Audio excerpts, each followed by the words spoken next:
as for, do I see it decreasing? No.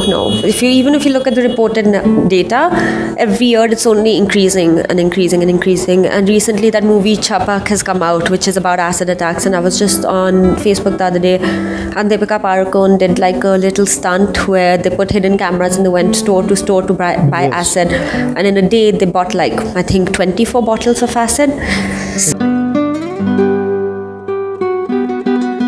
You've had a very interesting background. You studied in Singapore. Yes. Worked in Malaysia.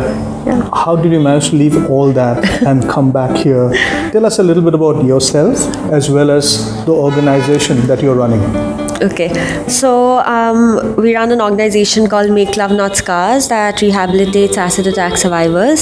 So we do full-fledged rehabilitation. So from the minute we hear about a case, we fund their medical care, then we try to help them with their legal help.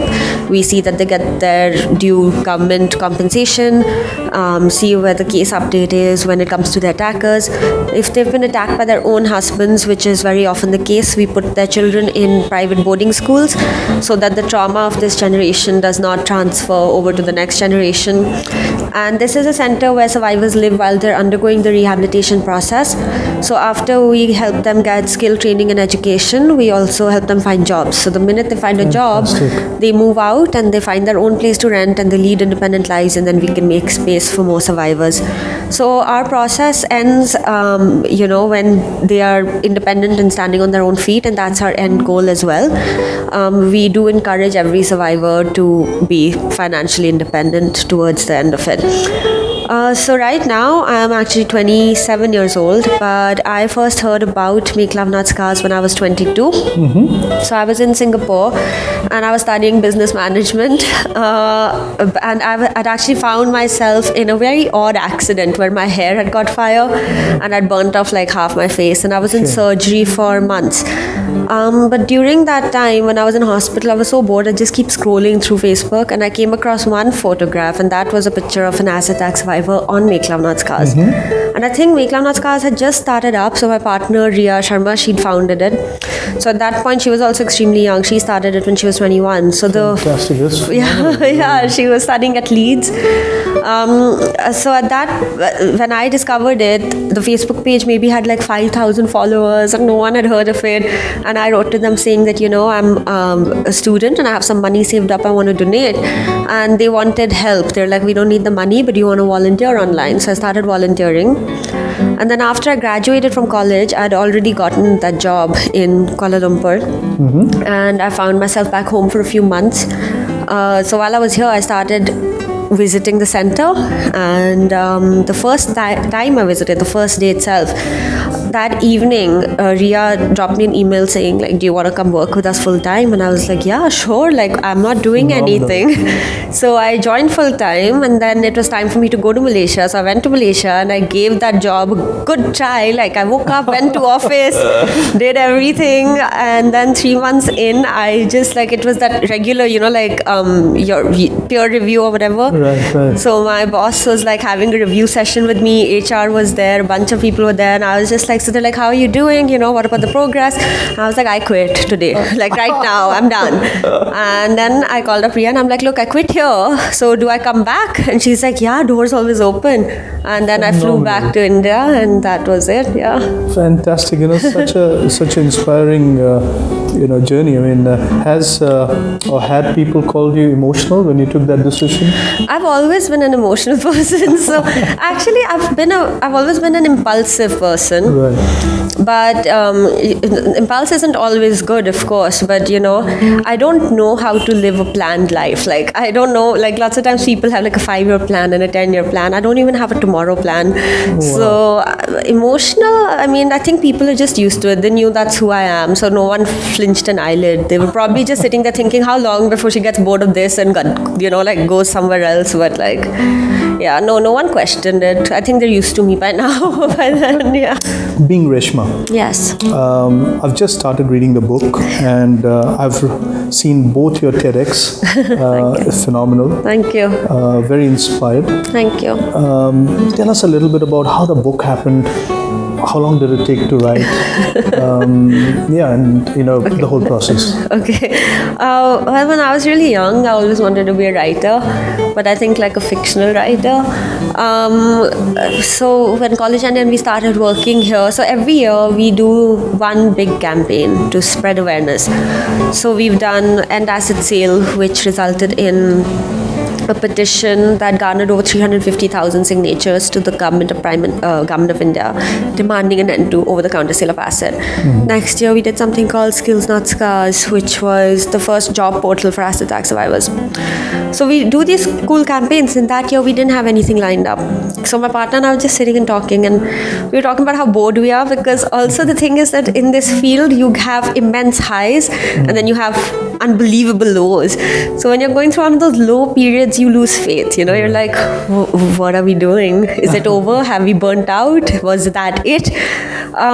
So she was like, why don't you write a book? And I was like, what? Phenomenal. Yeah, we were just talking on the phone, I remember so clearly. And I was like, I'm so bored. And she's like, write a book. And I said, okay. She's like, I have an agent. I'll connect you via email already. And she connected us via email the next day. And I think a week later, he agreed to the story. And then a month later, we had a contract or something like that. So that's how I wrote it. And when I started writing my book, I think Riya got a little bored that now she's busy. So she also scurried along, and she got a book deal as well. So both of us were actually writing our books at the same time. Oh, fantastic. Yeah. So that's how it happened.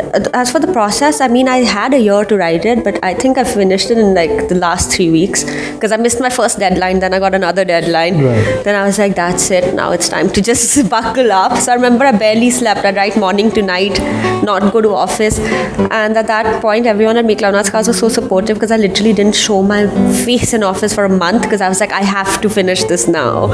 So that's Deadline two cannot be missed. This has to happen. Yes. How difficult was it, the process, the journey of, working with Reshma, hearing her story, hearing the whole process, and then penning it down? Would you like to share a little bit about that? Yes. So, while it was happening, I thought nothing of it. It was just very normal. Like, I had flown to Bombay, and I was staying with a friend of mine, Devika, and they were traveling, and I'm like, good, so she was traveling out of Bombay for a while, and I was like, I'm going to stay at your house, but don't leave the key. So I can't leave the house. I can't lock the house. She's like, what? I'm like, till you come back, I literally cannot go anywhere if I don't have a house key. Right. So she agreed, and she left me at her house, and she went away. And I was holed up there. Reshma used to come every day. We used to, talk for hours. And there were lots of things she told me that are not in the book, because I just don't think that the world is ready for that as yet. Sure. But at the same time, Reshma and I, we had a great time. We'd laugh, we'd joke around. It was emotionally draining at times, but very uplifting as well. Right.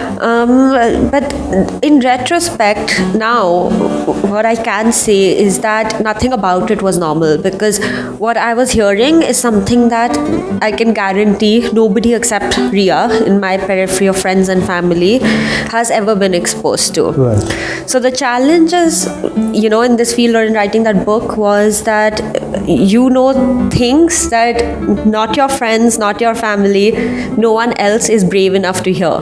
So at the end of the day, when they're trying to ask you how the process is, you're just like, oh, it's fine, because there's nothing else you can say, because they just wouldn't understand. So you feel like two different people sometimes. That was about it. Yeah. Very, very well expressed, I must say. I mean, nowadays we see a lot more awareness. There are Bollywood films being made. Yes. Do you see the awareness has increased over the few years that you've been working at Make Love Not Scars? Yeah. At the same time, do you see these attacks have subsided?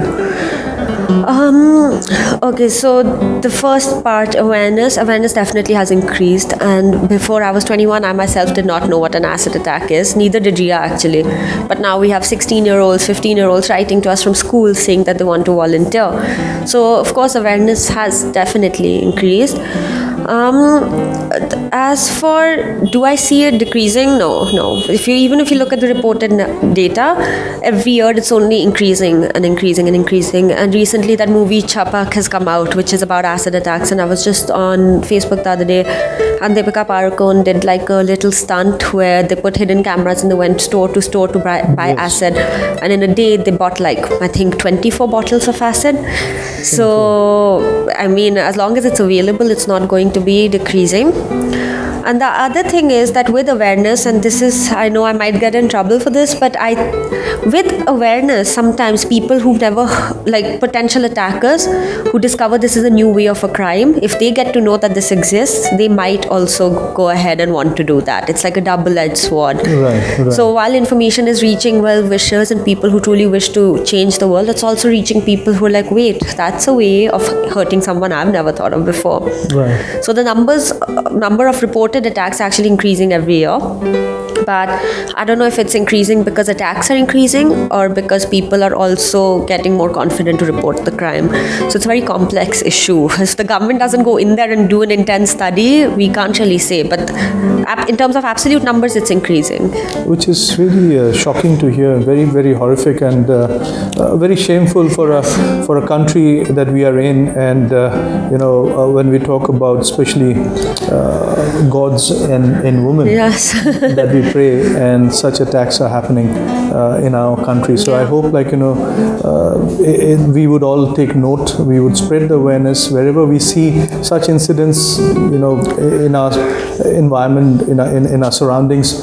Please make an attempt to put in your bit, and it will help the society at large. Yes. In terms of going forward, what do you reckon, or that can be done, that these over a period of time can be reduced, perhaps never be eliminated?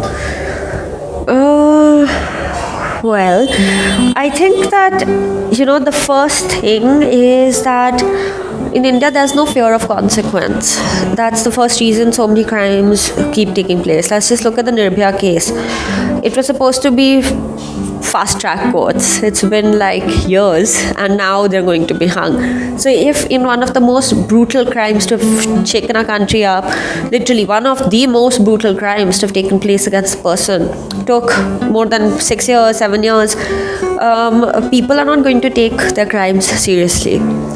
Second thing is, let's just look at even, the fact that in India, a lot of people are still suffering because they don't know that they have rights. And I think that the government needs to go out there, and rather than, working on just the top level, there needs to be grassroots changes where you go village to village, door to door, and tell women their rights, tell men their rights. Because if people know their rights, that's half the battle won. Absolutely. In fact, a lot of our survivors who come here, before their attack, they didn't know that they're being abused. They didn't know that if they are, they can actually go complain to the police. They didn't know. They thought that this is just the way women are in India. So that's one way to change the system. The third thing is we really need more money into prisons and courts. We pass laws at the speed of lightning. Our laws are incredible. International countries could come in and be like, let's learn from India's legal system. But implementation is a joke. A lot of prisoners are released much faster than they're supposed to be because they don't have space for new prisoners. So, instead of building like thousands of crores of statues, why don't you build more prisons and courts and hire more judges for a change? Let's try that. And I mean, the last thing is that our country runs on a lot of divisive politics. And I don't know, there's no study behind this, but it's just an instinct to have, that when the people we look up to, our political leaders, they're working on a system of division, then that sort of will ripple down into everyday society, and it will always be about division. Okay. That I'm a man, you're a woman, you're a child, you're a grandmother, you're a grandfather, this is your religion, this is what you're worth. It's always about showing people their worth. And a lot of Indians get their self-pride from believing they're better than the rest. And this is also comes into the gender play. Right. As long as we don't start talking about India as a country where everyone is equal, men, women, religion, caste, race, whatever, these problems will keep happening. Right. These things will take a while, but in the short run, we definitely just need an immense fear of consequence. You give the death penalty to one acid attack survivor, the rest will think twice, but that's never happened. No, it is sad. If our audience would like to come up and volunteer or try to Yes. contribute to working with in any form of contribution with Make Love Not Scars, Yeah. what's the best way of reaching out? Well, we have a website, makelovenotscars.org, or you can find us on Instagram, MakeLuvNotscars.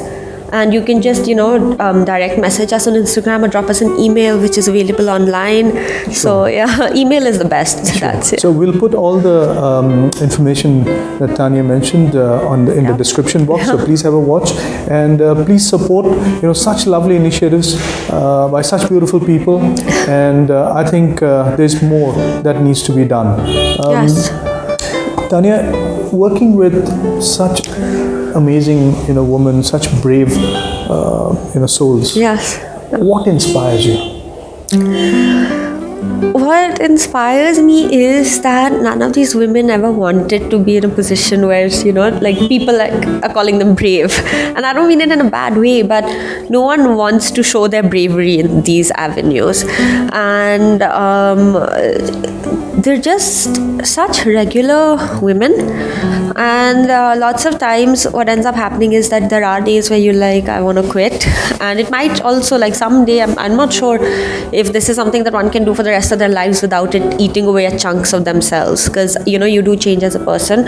But if you're talking about inspiration, it's just that if you hear just one of their stories in detail, you can't forget it. You can't forget it because it's petrifying. Because if you had to put yourself in their shoes, I don't know if I would have made it this far. And I think that's it. If someone has fought so hard to still survive all of that, then they deserve every chance in life. And that's probably my ray of inspiration, because most people who think that they're brave and resilient, I don't think they've faced even 1/50th of what they've gone through. So that's about it. They deserve that chance. That's it. That's all it is. Yeah.